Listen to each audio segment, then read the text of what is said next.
So I'm hopeful if you were around last night or this morning, that you got a good laugh out of the video that we put out. It was meant for that.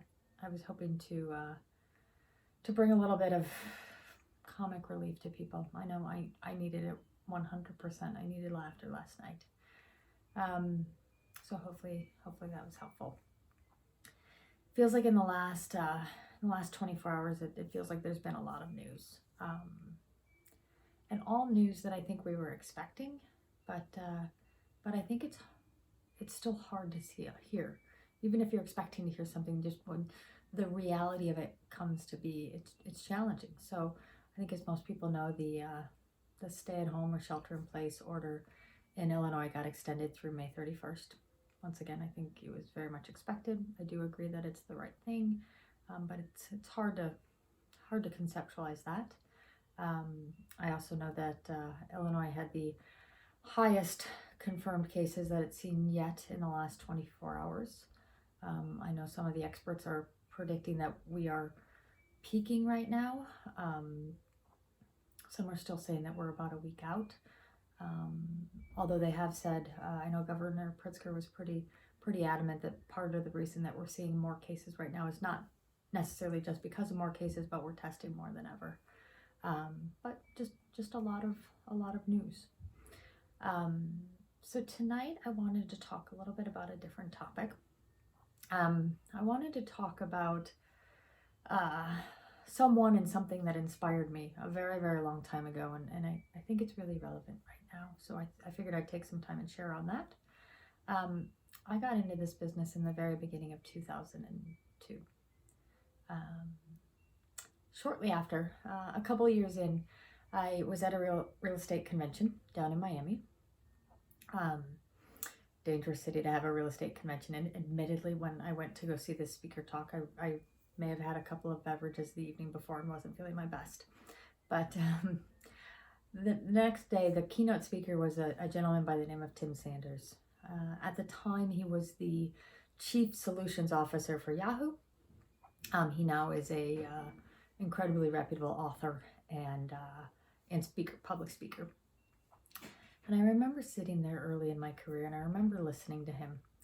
And he was talking about the idea and the concept, essentially, of love in the business place.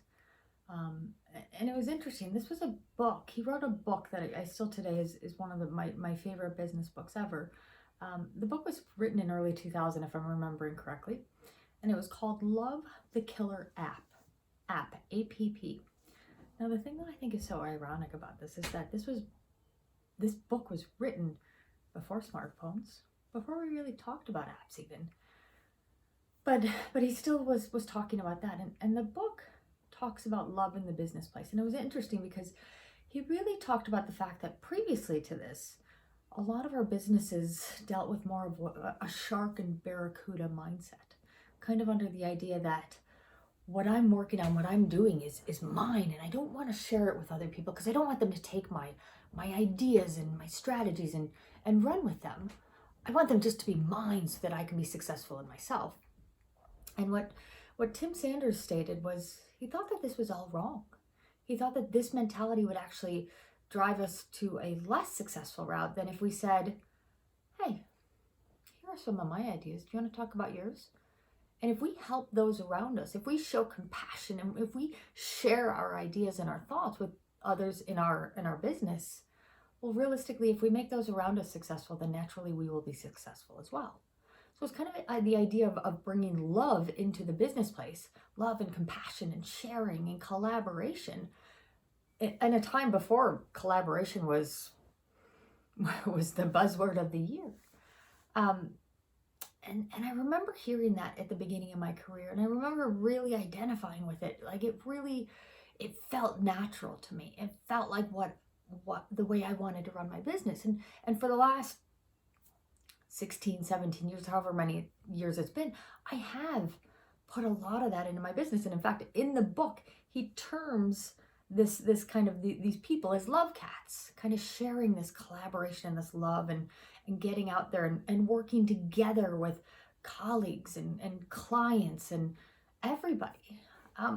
And I started to think about this lately because it's something that I kind of breed into my business all the time. And I started to think, well, wouldn't this be a time to kind of spread the word and to for us all to strive to be love cats?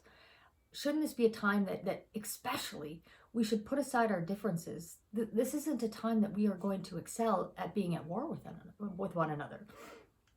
This is a time that I think we all know that the stronger that we can become as colleagues, as an industry, as a familial unit, as friends, the more we can strengthen these bonds and we can share, well then isn't that just giving us the ability to excel during this time?